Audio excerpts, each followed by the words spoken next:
शिला प्रकाशन चतुस्तकाभिष्टोन्नदानं श्री गुरुन कमलेभ्यो नमः। आज का यह जो शिविर करने का हिंगोली में नहीं, यहाँ से कुछ पास में गांव था। गांव का नाम क्या है? गांव नहीं, इससे पास हम जो शिविर करने वाले थे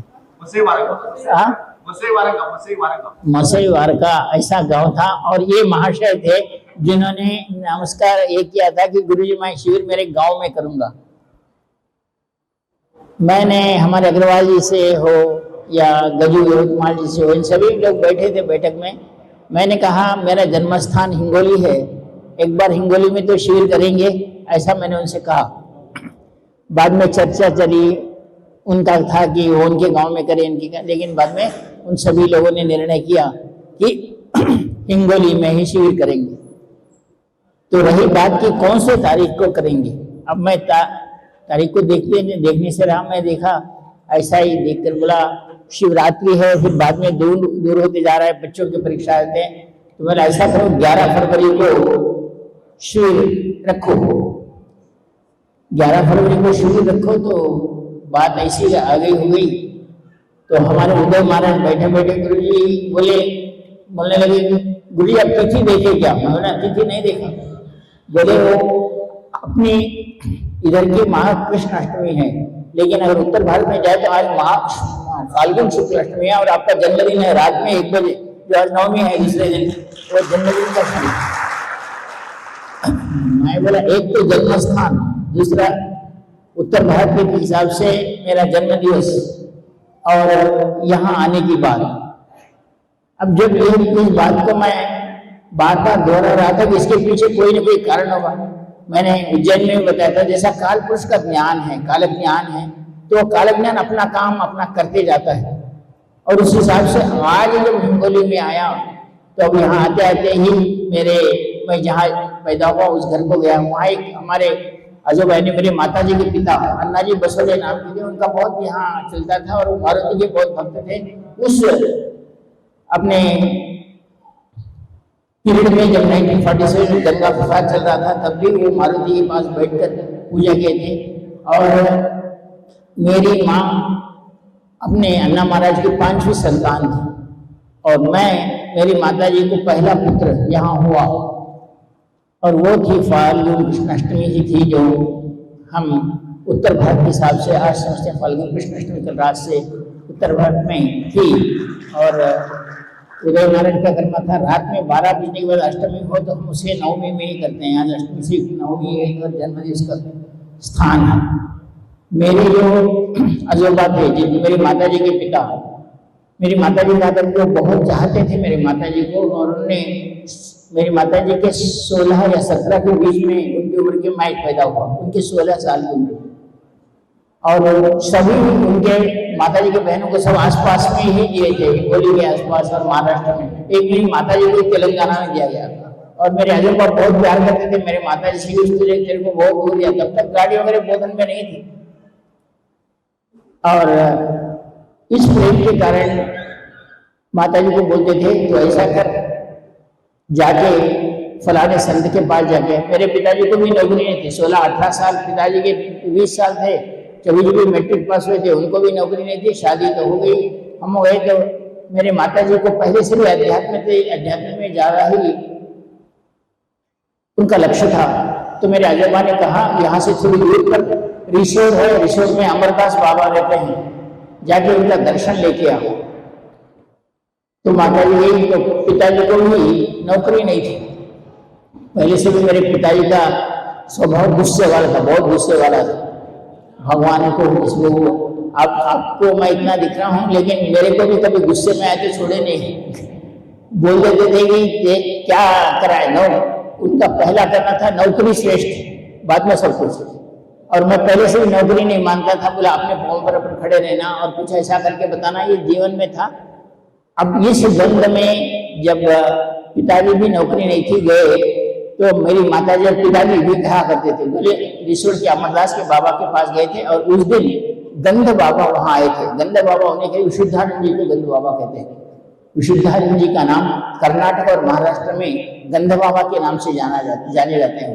और रिसोर्ट के अमरदास बाबा के पास गंध बाबा आए हुए थे। मेरे माताजी पिताजी दोनों भी गए बैठे, उनको काल ज्ञान था।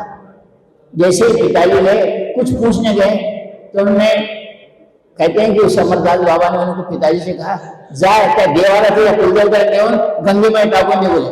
बोले पिताजी को भी गुस्से में उनका काम नहीं हुआ, बोलते कैसे गुस्से में बोल रहे थे कि क्या देवाला में गंगे टाको। वही बात उन्होंने दोहराया। पिताजी को बहुत शॉक हो गया कि मैं वहां बोला और यहाँ कैसा इनको पता चला। फिर मेरे पिताजी झुक गए और कहा कि आज से कुलदेवता की पूजा कर, तेरे सब काम ठीक हो जाएंगे। बाद में हम हुए, गंधा बाबा वहां भी आए।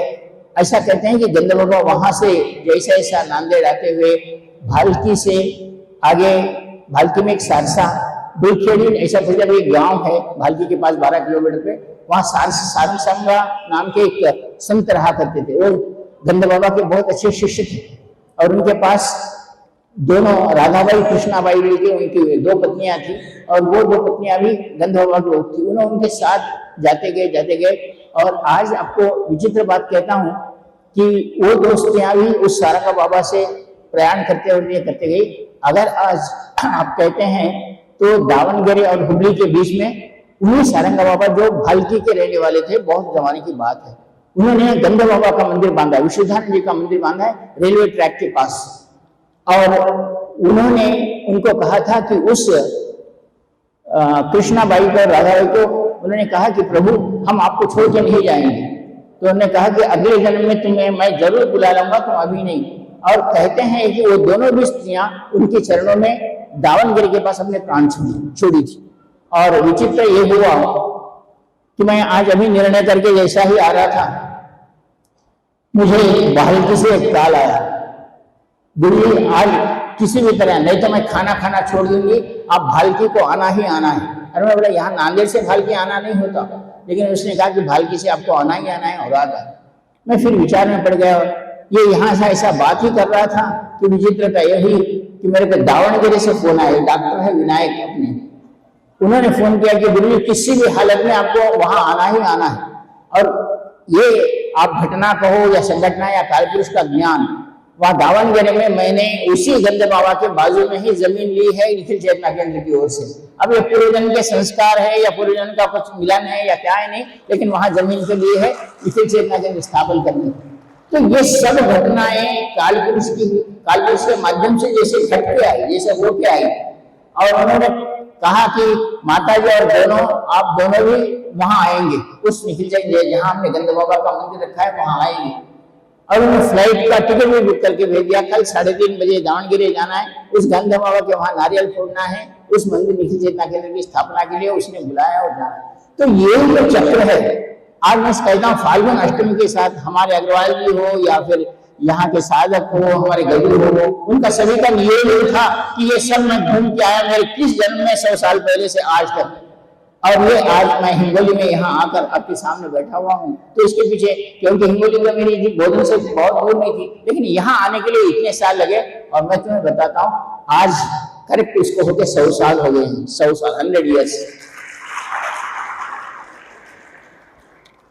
आज हम यहाँ आए हैं और उस समय भी यहाँ उनके साथ जो सारंगा बाबा या सारसा बाबा थे, भालकी के पास से 12 किलोमीटर पे थे, बाबा संत थे और वो इनके बहुत प्रिय थे विशुद्धानंद जी के। उन्होंने कलकत्ता से विशुद्धानंद जी को यहाँ लाया था और पहला प्रश्न किया था उनको कि प्रभु क्या हम सिद्धाश्रम जा सकते हैं, हम सिद्धाश्रम आ सकते हैं? तो विशुद्धानंद जी हंसे और बोले क्या बात करता है, सिद्धाश्रम जाने के लिए 10 महाविद्याओं में 3 महाविद्या सिद्ध करनी होती है और 3 महाविद्या सिद्ध हो और योग्य गुरु वहां का रहने वाला हो, जो सिद्धाश्रम में प्रवेश कर लिया हो, वही अगर वो कहता है और दादा गुरु से वहां कहता है तो तेरे को कम से कम गेट पे प्रवेश मिल जाएगा, गेट पे तो आ सकेगा, तो वहां प्रवेश मिल सकता है। सिद्धाश्रम जाना मामूली बात नहीं है।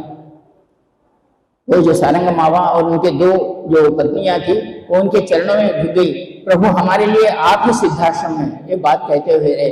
लेकिन जब सिद्धाश्रम की बात चली तो वहां के और उनके शिष्य थे, वो सब लोग बैठे हुए थे, प्रभु ये सिद्धाश्रम है क्या? तो सिद्धाश्रम कहने से पहले अगर हम कहें कि सिद्धाश्रम का अगर चरित्र निकालें तो सिद्धाश्रम के पहले उसका नाम था इंद्रप्रस्थ, उसके बाद हुआ ज्ञानगंज, उसके बाद हुआ सिद्धाश्रम, आज सिद्धाश्रम कहलाया जाता है।